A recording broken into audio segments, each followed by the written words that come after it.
Yeah, I think what I was saying is like we would still want a pretty unique representation in layer 4, like whether it's a cup or a can, but then the location representation in layer 6 would be very similar. What about region 2 or region 1? Either one, I guess. So in layer 4, that would be just a feature. Yeah. Okay, but it was just an idea, like more motivated by this. I'm not sure. Yeah. I haven't thought it through in the context of object similarity, like in the feature space. Because what you said is when we're thinking about the location in the lower region, we're maybe the shared cells and the grid cells the one that are reliable are just representing some sort of a cylinder, right? Yeah. So that kind of similarity needs to come from higher levels, or no? Because well, I was thinking it's basically just encoded in the grid cells, and whichever ones turn, like, I guess it can be learned through the connective. What I'm suggesting is maybe it is influenced by merging these two objects or making them more overlap in the higher region, and that affects the 6A in the higher region, and then when it rejects back to 6A in the lower region, it does have that effect because now they're closer in higher region. We assume that depolarized cells stay depolarized for a while after like 300 milliseconds or something like that. I think some can be even longer. We did, when we first came up with the temporal memory algorithm, that was a key item. It has to say depolarized long enough, Yeah. And I think we convinced ourselves it was long enough. I think there's some literature that said like 300 milliseconds, and then there was other literature that said longer than that. So there's enough ambiguity there that we felt, okay, it's going to work. It wouldn't be super long, it's like,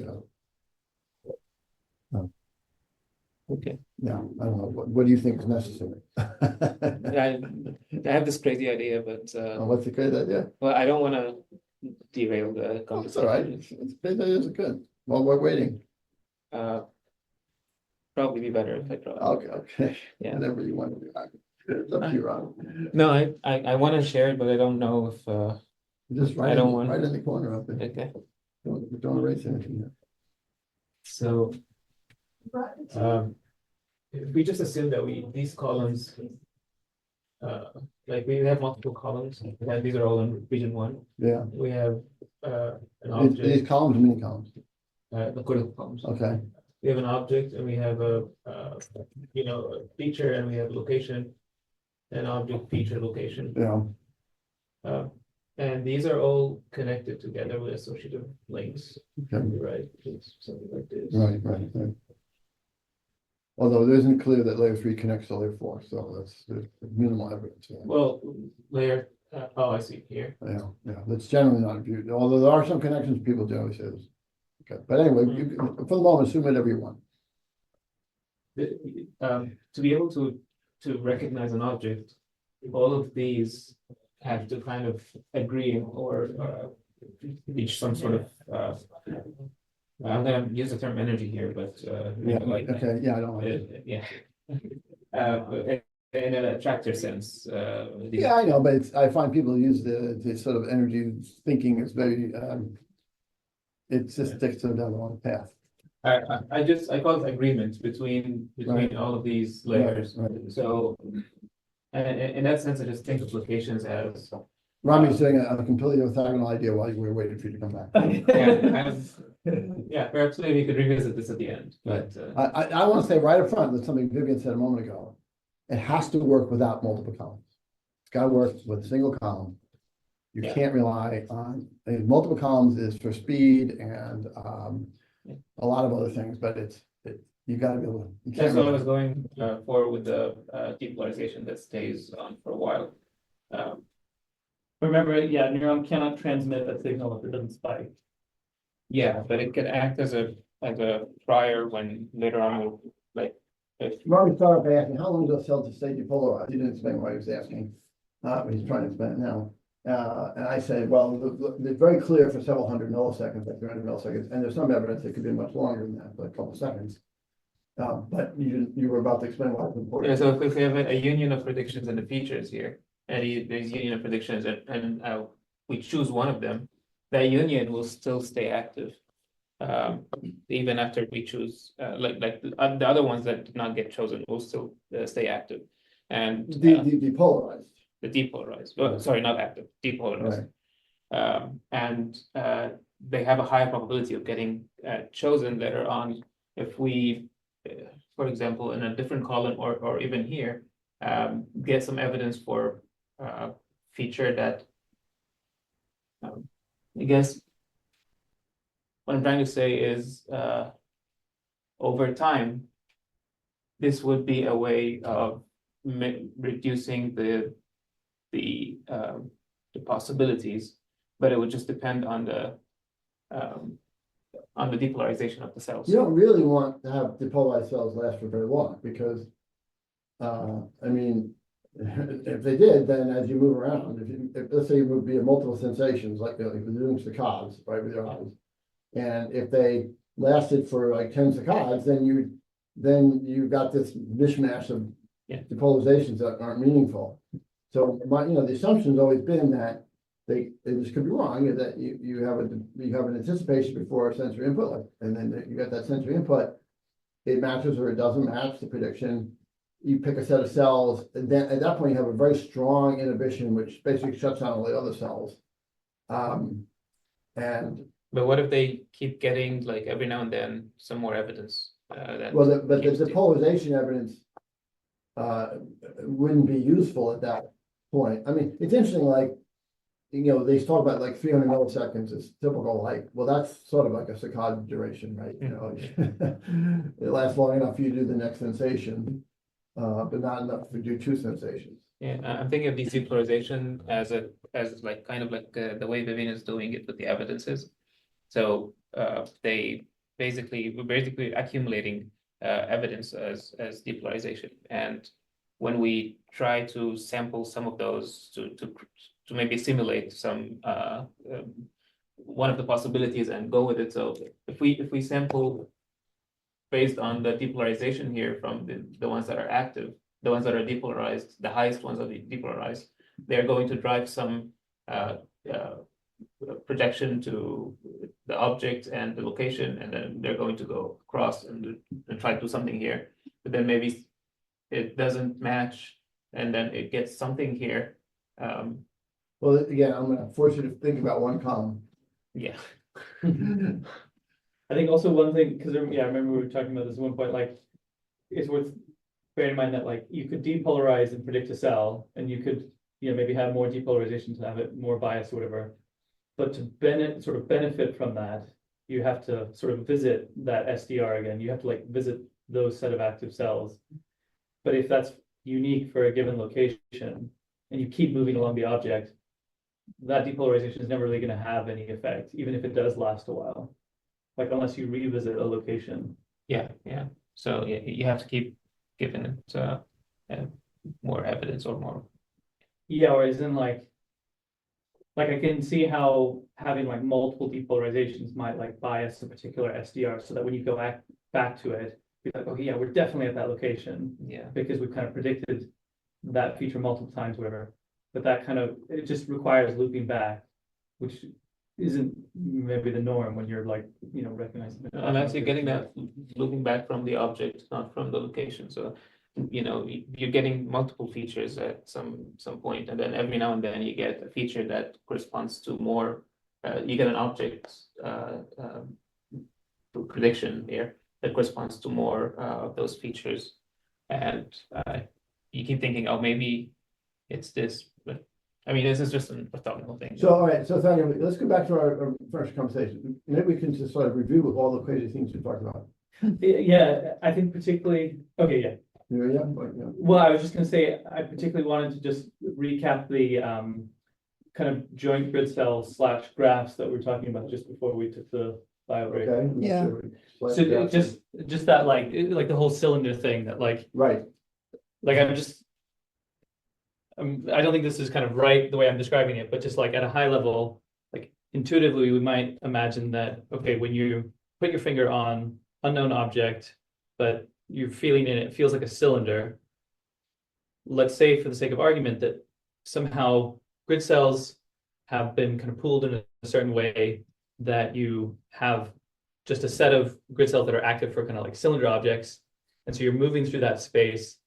And again, assuming this has happened somehow through learning, it is predicting features associated with objects that have cylinders. So we would be predicting both features associated with coffee mugs and features associated with cans. Who's predicting now? The grid cells are predicting this. Okay. The grid cells that represent cylinder. Okay, so they don't know which kind of cylinder they're predicting. Yeah. And that would be kind of related to this idea of transition structures that we talked about like 2 years ago, where we have like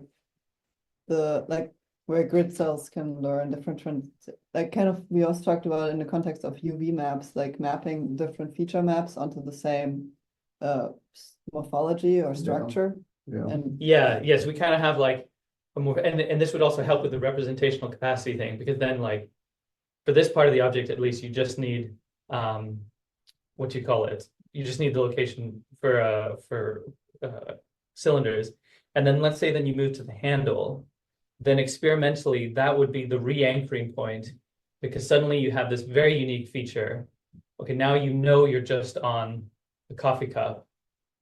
So now the grid cells change to the location representation for coffee cup.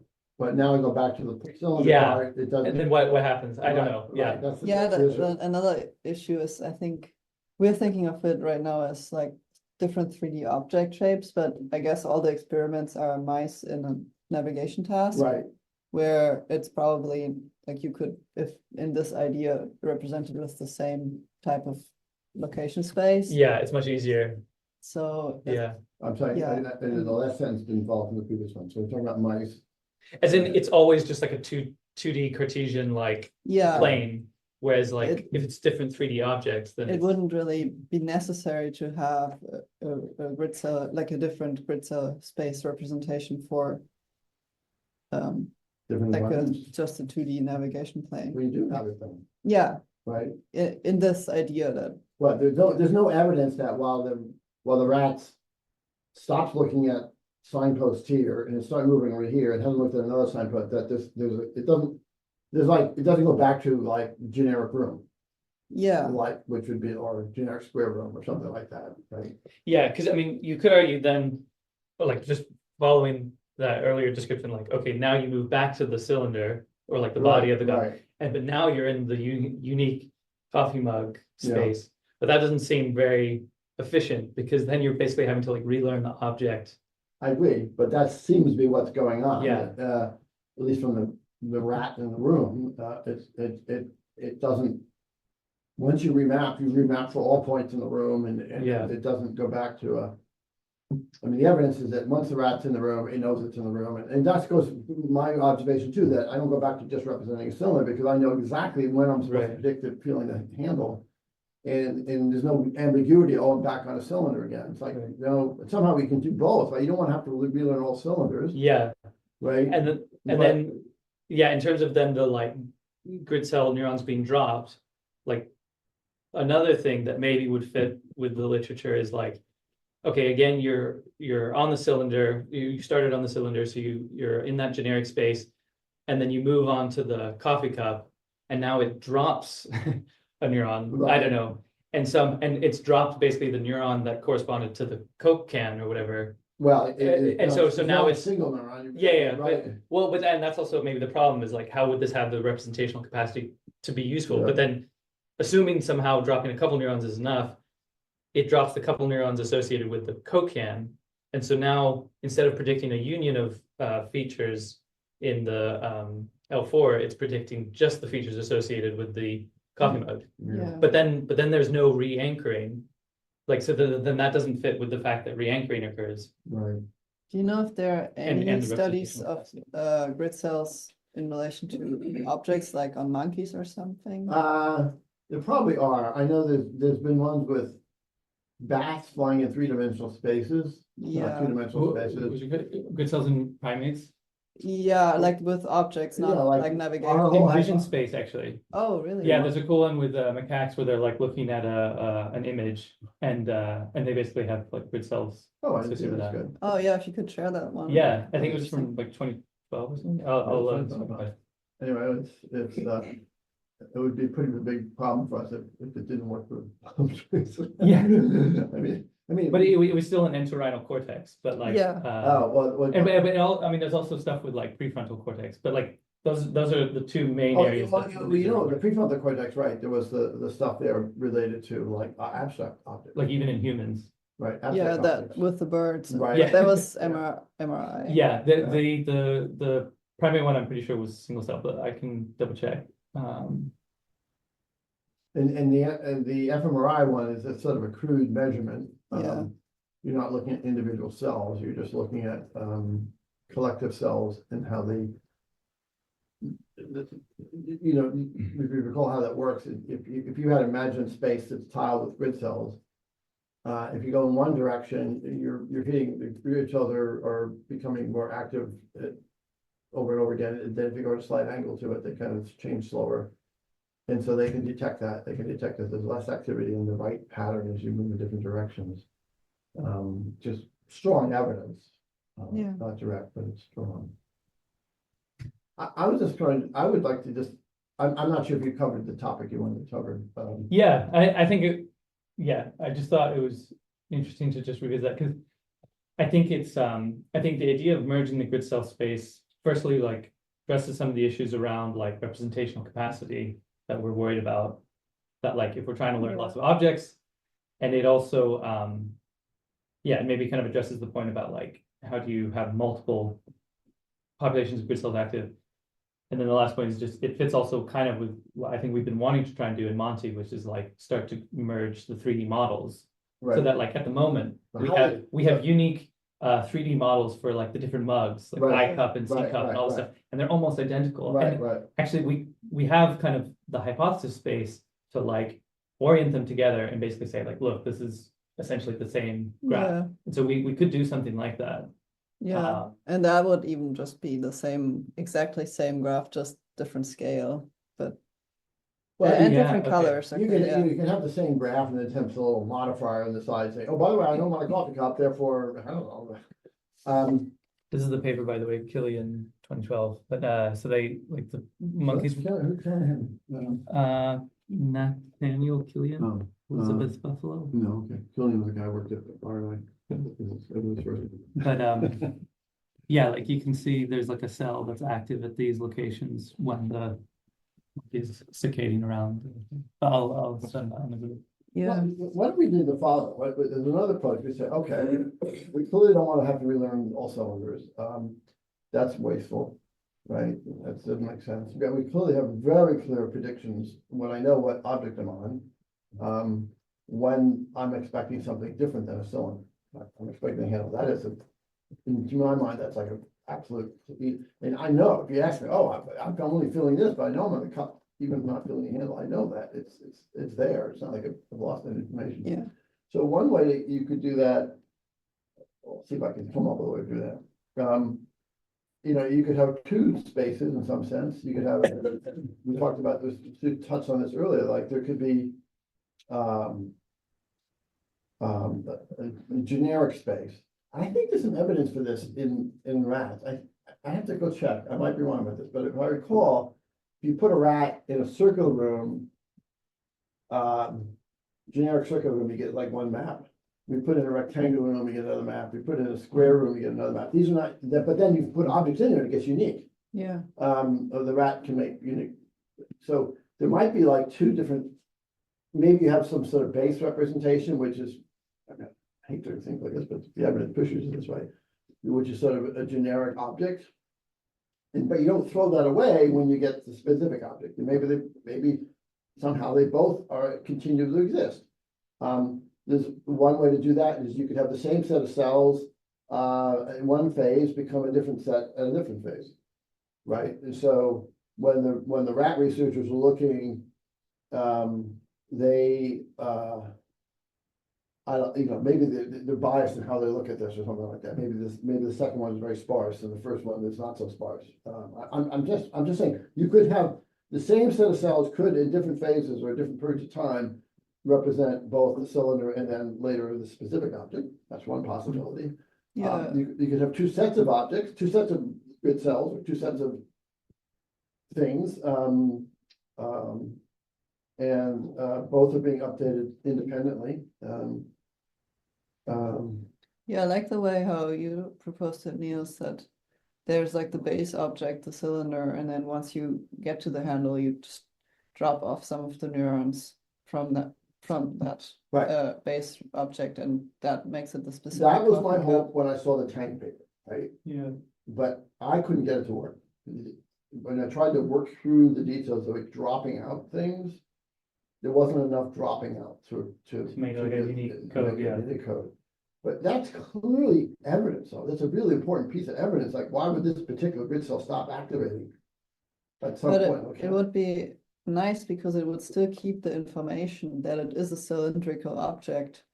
Right, but it doesn't keep enough information about the specific version.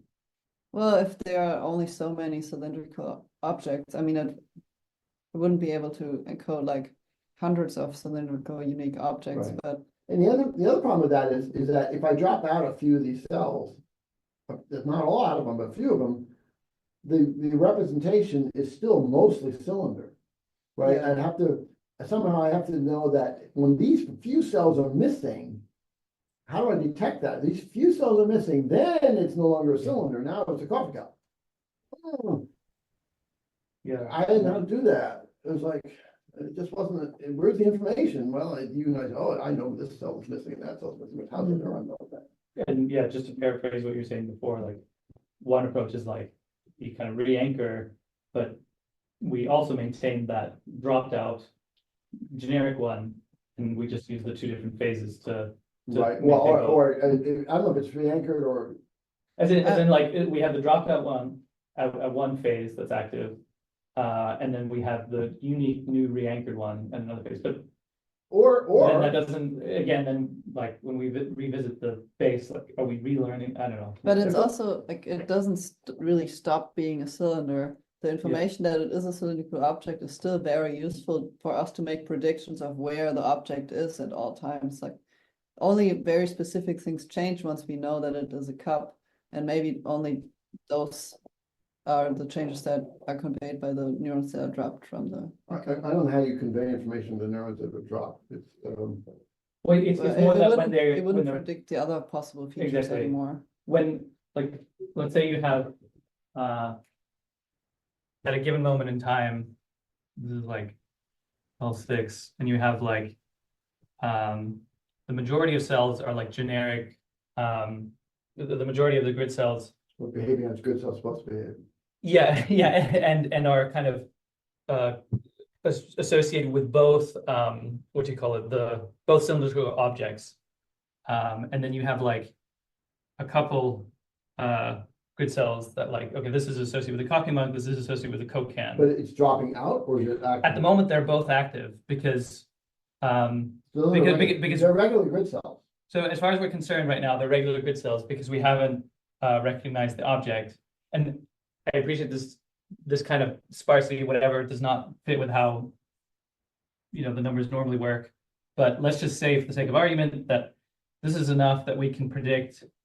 I mean, in general, the features we're going to be predicting are also going to be overlapping, because at this point, well, in a lot of locations. Until I get to specific knowledge. Yeah. Yeah.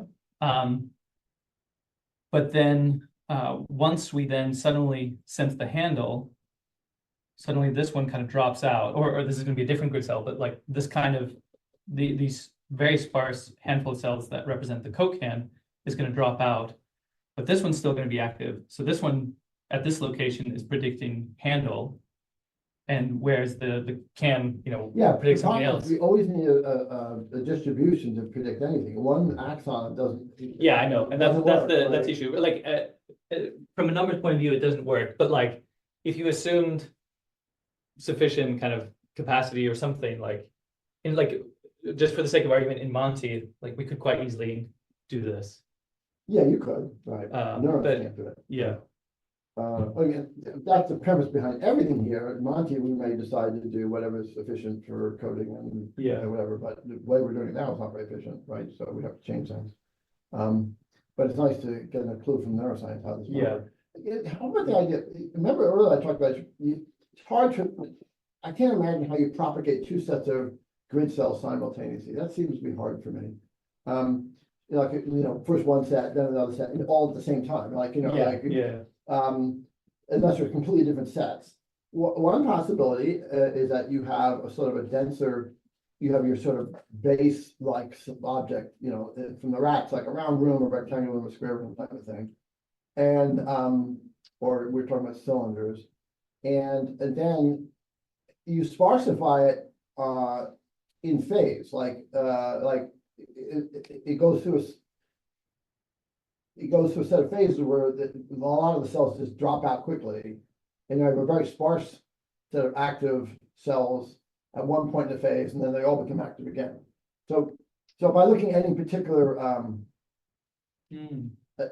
grid cell, when people look at grid cells, I don't know if they look at the phase of the grid cell, but if they look at the phases encoding something. But imagine what happens is, I'm trying to go where I have one set of grid cells, they're all being propagated by the, I'm trying to do the dropout thing, but much more sparse than what Tank showed.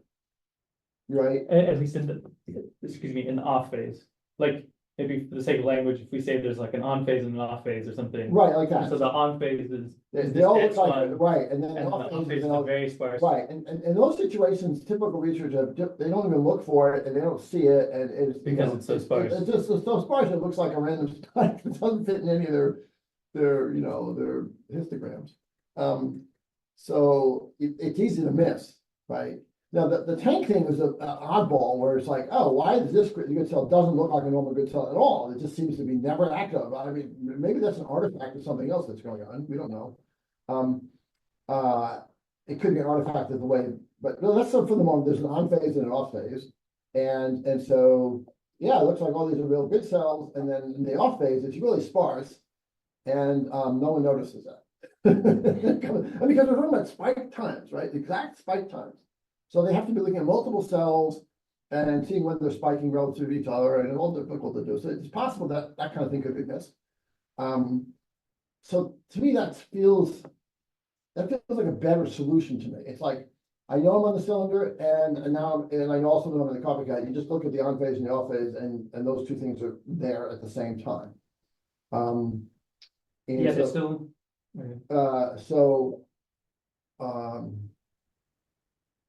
So what might happen is now I'm making a prediction. I have two predictions going up to layer 4.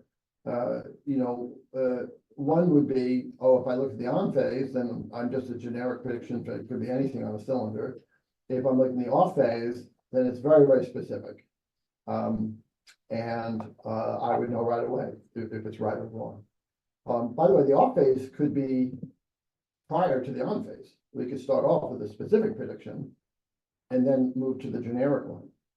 It doesn't have to be in the other order. So you could say if I have a specific prediction, I'm going to project it up to layer 4. If it matches, then I'm done. If it doesn't match, then I go on to the on phase and I have more of a generic prediction. So that's why if I'm moving on the CodeCan, I may not have a specific prediction at a particular point, where whereas in the copy cup, I would have a specific prediction that was either met or wasn't met. Something like that fits the evidence better for me than anything else. Yeah, I guess the only thing is then, just like going back to the experimental literature, like in that argument, we're basically saying re-anchoring happens, but it's very sparse and precise in time, so it's not often observed. But then, okay. Right. but then re-anchoring is observed. Right, So it's right, like, all so right, what, right, what is the re-anchoring that is observed? in Right, that case? right, re-anchoring is observed.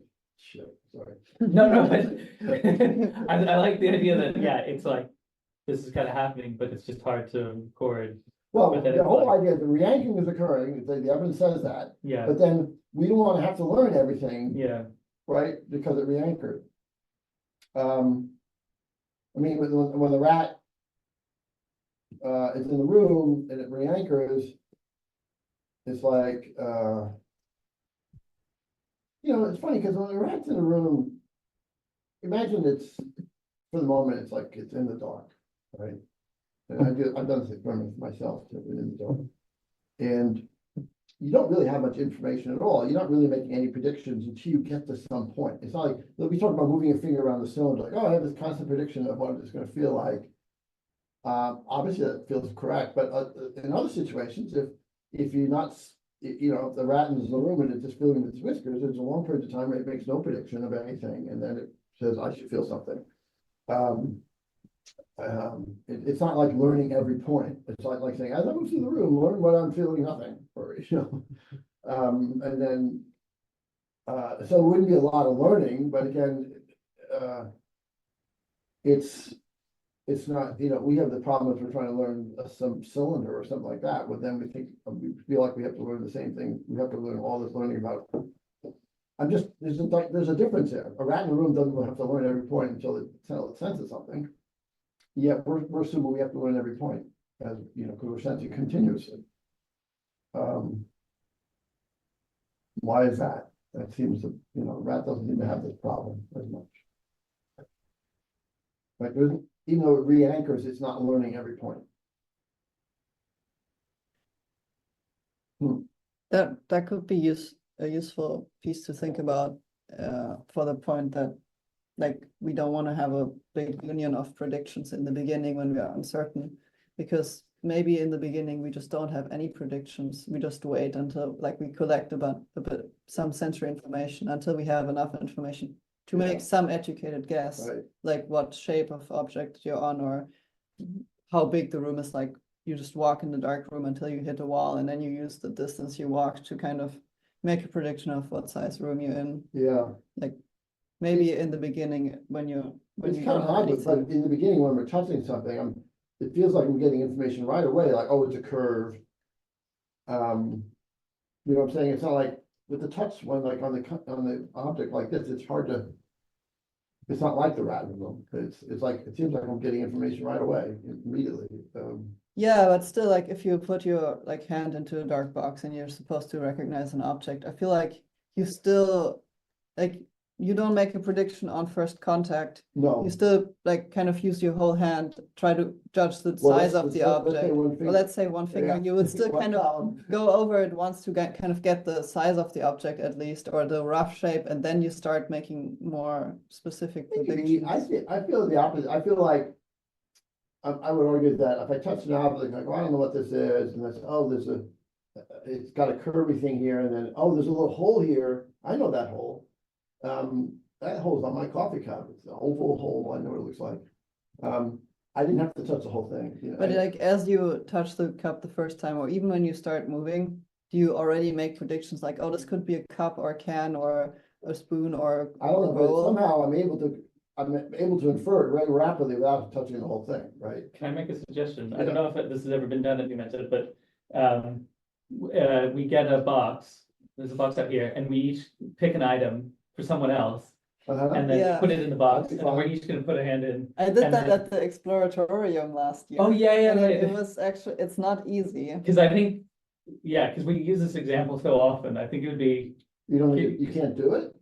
Well, you can do it, but that's, but it just, Harder. especially in the early stage, I think it is interesting to think about like how your hypothesis space is developing. That'd be fun to try. we can take like an What empty did box what like did you this. learn? Well, I think I've, it's yeah, a I big- think I've got a slightly bigger one. we You have to could be use. able to, or you can put a blindfold on, you don't have to put it. Yeah, that's true. Right, it don't get blocked. Yeah. Put a blindfold on. So, you know, you have to make sure you just do one finger. And then, that'd be fun to try. Yeah, that's it. Yeah, Yeah. should we, You wanna do it right now? Should we do it now, or- It could take a long time. or after lunch, then we can have a bit of time to find an object. Yeah, whenever. I would, Wait, Could be are you interesting. around I'm today? all day, Yeah. all day. I know Supertai wanted to talk to He, you at some point as he well. wanted to talk to me, so at around 11:30, I have to speak to him. I don't know how long, what you guys have planned for the rest of the day. We were timetable till 11, I think, today. Yeah, and I think Josh might bring by a link around 11. Oh, that'd be fun. So you can meet her if you Yeah, like. Yeah, Cool. I have nothing else planned other than doing the research meetings right now, so. I can, well, you guys have to do something else, I can spend time thinking about this. See what I come up with any ideas. Yeah, Um, yeah, but, we still want to work a little bit on the hackathon project as well, but You guys take since a you're hackathon here, project? yeah. Yeah, Yeah, some position. Yes, yes. Great, wonderful, I'll wait till later, see what it is. Nothing conceptual.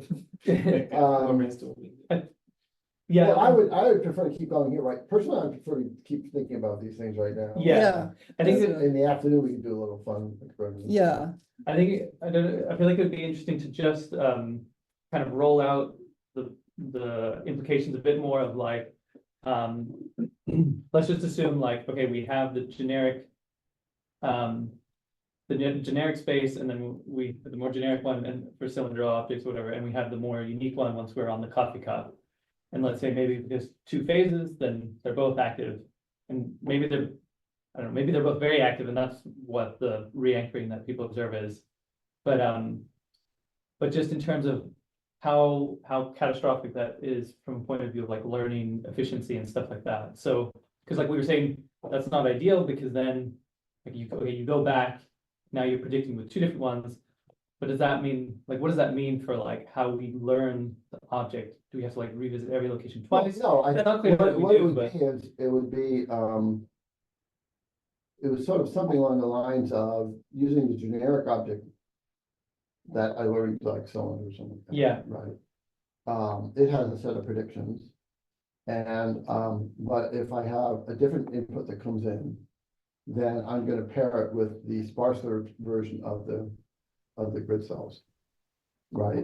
I would say if I have an input that doesn't match this, like I'm on the, it seems like I'm on a cylinder, but now I get input that doesn't match it.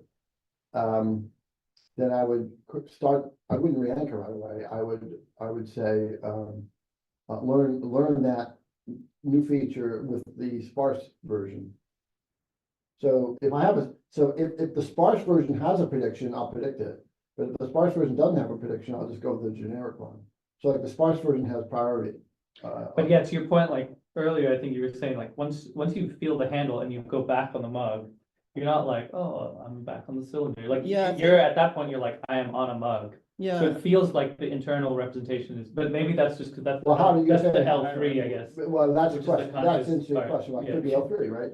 Yeah. Right, it could be L3 says, oh, I'm the specific thing, Yeah. and let's say that somehow that worked, and now, well, layer 3 is projecting to layer 6. It says, if I know the specific thing, and there was a unique match for some location, I'll predict that unique match first. Right? Imagine you have maybe you have the unique prediction first, and then I don't know, it doesn't matter. Yes, maybe it can be resolved by, let's leave it at that one, maybe it can be resolved by layer 3. Right? so you would say that you go back to the cylinder representation once They're you move both, off they're the both head? active, right? But you're saying the I guess the unique one doesn't get used that much because or like. But I feel like it would make sense to stay with the unique one once you have it. Like, why would you go back once you know that you're on a coffee Because mug? because we don't want to have to relearn all the things for cylinders, right? But if it's the same SDR, you just drop some of them. You don't have to relearn. But I can't see how to get that to work. Dropping a few doesn't allow me to learn something unique. It's like noise. It's just, SDRs are very robust to dropping some things. They still recognize the same pattern. For what it's worth, I'm just thinking like there's a potential advantage other than like learning efficiency to going back to the cylinder, which is that like, let's say now later we use these models for things like action planning.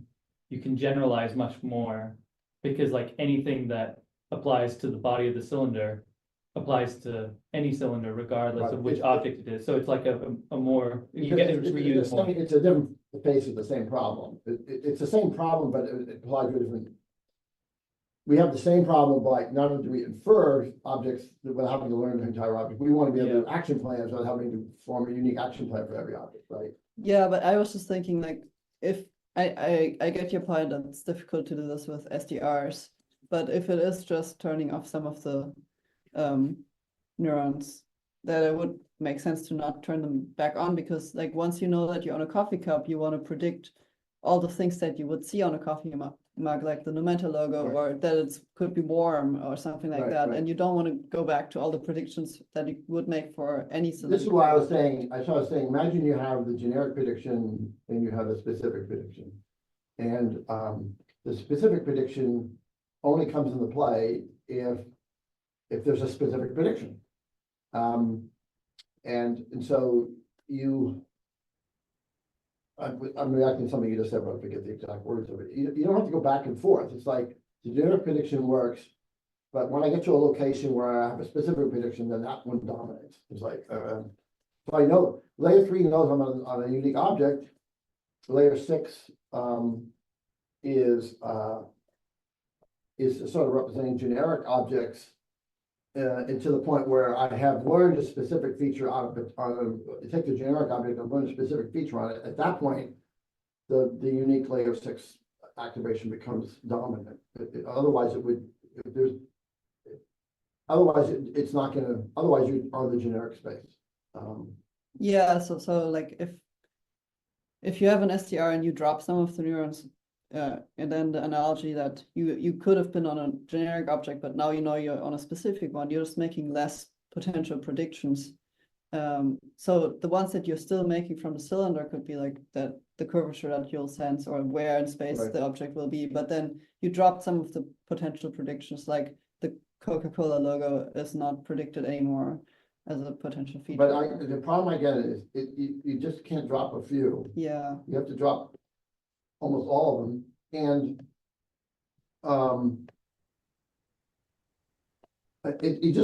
you can't represent something unique by taking a representation and dropping a few bits. That SDRs are robust to dropping a few bits; they'll still recognize it's the same thing. You have to basically go to a very sparse representation that's unique. I don't know if this, yeah, just on the neural side, if this is interesting, but like, I'm just thinking some sort of kind of, if these are a little bit more like kind of grandmother type cells with some sort of inhibition, lateral inhibition or something. So we still need the SDR, but basically like, once you drop this one out, then it's no longer inhibiting, some set of cells or whatever. I don't know. I mean, Well, maybe. My feeling is that the dropping out of a few cells is more of an artifact or a clue as to what actually is going on. It's not. Yeah. It's not the main event. Like the key. It's not the main event. It's like a clue. Why would that be happening? For example, if we could explain the dropout with the two phases, for example, that'd be really cool. I mean, I can't get maybe I'm listening to you, but I can't see how you get the representational capacity by dropping out. Yeah, I definitely see your point with that. I was just, the So general what I idea. really want to do is you really want to go to like, you've got a whole bunch of grid cells that are active. Well, let's just look at this. This tank paper was really key here. Go back to the tank paper. Oh, can you show me my mouse there?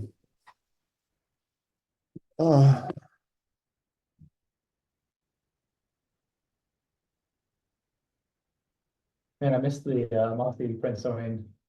Yeah, The what? It's just so long since we've done a brainstorming session. Oh, like this. oh, I I'm see. saying I've missed it. yeah. So this is like the really telling thing here, this figure here. This is a grid cell module. And it was the point of this paper is to try to figure out what these morphology of these things look like. And can zoom in on if you want. All right, I'm gonna be more helpful. If you close this toolbar on the side, it might also. There's a little X on the right next to all tools. No, down a little there. And then Oh, right this, there. that guy, oh, I'm sorry, yeah. So, this is a grid cell module. well, these are actually grid cell modules here. This is what, like, there's 6 of them here. So these are cells, these cells are all tiling the space. So the colors are sort of representing, if I recall, where these cells have become active in space. And so essentially there's 6 of these things, and these are all the grid cells that are at some scale, right? This is another grid cell module. The set of grid cells are at a different scale. Remember, grid cells come in different scales. And so these are all the ones at a particular scale. And you can see there's 6 redundant sets of grid cells to represent tiling of the space. So there are multiple cells that represent the same location in a space. If I find the other red cells here, these are all representing the same location in the space. So there's multiple grid cells active at that location. That's because there's 6 of them here, 6 of these sets. Now, 6 is not a lot. Originally, we were thinking like, oh, we have a lot of grid cell modules. So I'm sorry, I'll be clear. This is what would normally be considered a grid cell module, one of these little 6 things, one of these things here. I said, well, we have a lot of grid cell modules like we did in our first paper about this. Then you could form a very unique set of locations by a lot of grid cell modules. But there seems to be 6. I asked Tank about the way they do this was this like, I think it might have been the 2-photon microscope thing. I said, he was looking at a particular plane. I said, could there be a lot of cells vertically that you're not showing here? And I believe he said yes. I'm not certain about it, but I believe he said yes. Like, oh yeah, these only go down a depth of, I don't know, 10 microns or 15 microns. Well, there could be more cells deeper than that, right? So is it possible? Yeah. And so that there might be a lot of cells in here that are, because I'm trying to get to a large number of grid cells where you can drop, you could then drop a whole bunch out and get a unique representation. So that was interesting. 6 of these things didn't seem like enough, but maybe there's a lot more cells than he's showing here because there's many in the depth here. And so that's a possibility.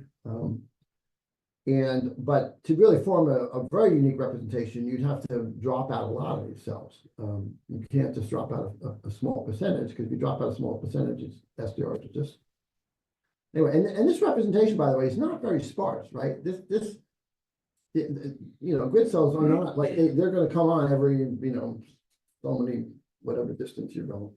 So it's not a very sparse representation. Even in any situation here, it would only become sparse if you could drop out a bunch. So I think I even toyed around the idea that if there's a vertical stack of these, like he's only showing, like he's not showing the depth of it, right? There might be a lot of cells at that location in this particular module. That maybe that, in that depth, they become more sparse. I'm trying to get to this sparsity thing. It's like somehow we got to get to the sparse representation of space. And so maybe like, and that was coming back to me, I said, well, maybe some of these cells at one layer are the ones that they're measuring most often, because those are the ones that they can reliably measure as grid cells.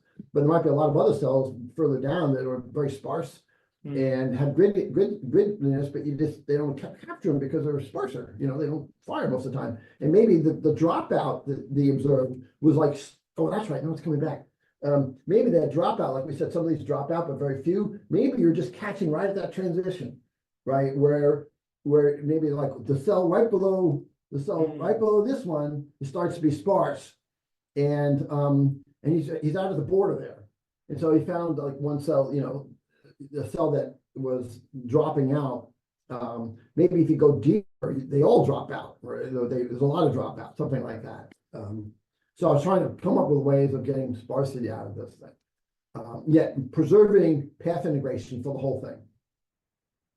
You want path integration work for everything, but I was trying to get to like a representation that's sort of the standard denser representation, and then you would have a sparser version. So this would be consistent with anchoring on a particular, anchoring on an environment, and then sparsification for that particular environment for specific features or something like that. That would work. Let's see how that would go. I mean, yeah, because I guess this is, I like the idea that, yeah, something about like the 3D space is what gives the drop out of the sparsity. But I'm just thinking, yeah, like if this is the kind of level at which experimentalists see a lot of activity, maybe because it's like the generic, where the generic models are represented or something, then you would still see like the re-anchoring at this level. Well, okay, so re-anchoring, Actually, do they talk about re-anchoring at all in this paper? I don't remember. Because it would be kind of interesting if like, if there's somehow there's Yeah, some, like, maybe under these experimental conditions, re-anchoring never happened, but or something like that. yeah, I don't know. It's a puzzle, isn't it? It's like a bunch of conflicting. Well, that's why I stuff can never find the Tank paper, because Tank is the last author, and I save it under Goo. he was, well, he's, I think, the lead author. It's his lab. Yeah. All right, so this is a classic kind of problem we deal with here. You got a bunch of sort of pieces of data that are seemingly somewhat conflicting, but not 100%. And we have theoretical constraints we're trying to achieve. And then if you spend enough time thinking about it, you can come up with like, you know, a crazy ass solution, but then that crazy ass solution has to be correct because it's the only thing that fits all the constraints. So it's like, and then you look for evidence for it and you find it, right? That's the trick. You know, in these situations, they only report the cells that are clearly grid-like. That's what we're looking at. There's a lot of other cells that they're in here, they're not reporting at all because they don't seem to have the right properties. So these aren't all the cells, these are some subset of cells that they see that say, oh, these look like grid cells. And we know there's a ton of conjunctive cells, which are combinations of different things. The cells that are very sparse that have grittiness to them, all these things. So we're just looking at a selected set of cells that work like generic grid cells, and anything else they wouldn't report because they don't know what it means.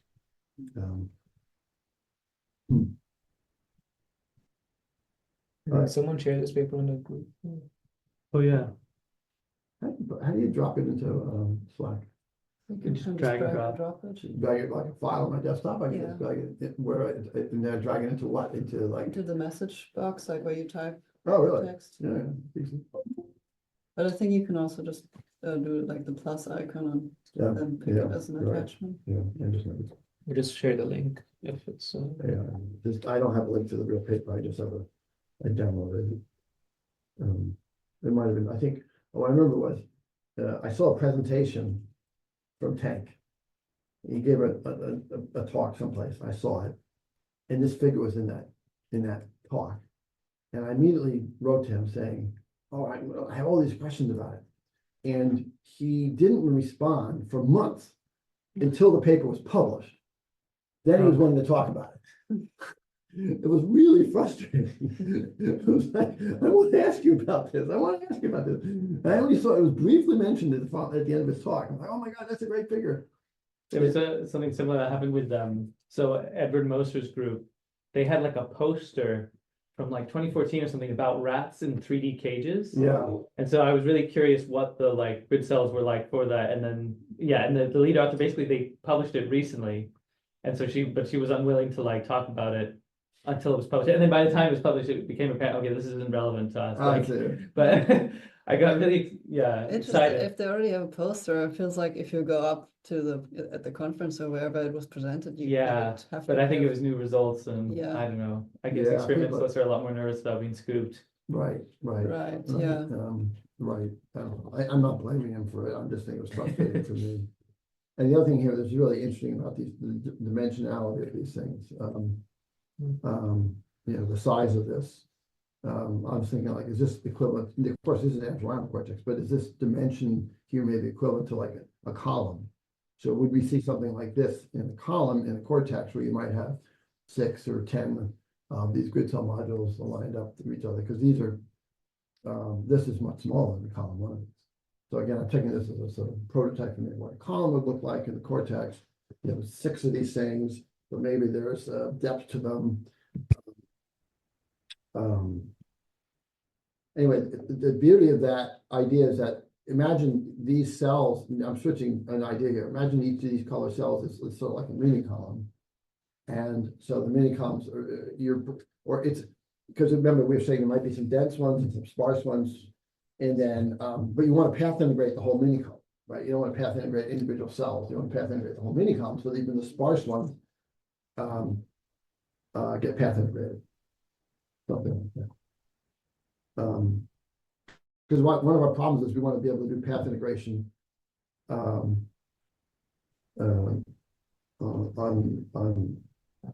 sparse patterns, sparse locations, and it's hard to imagine how to do that.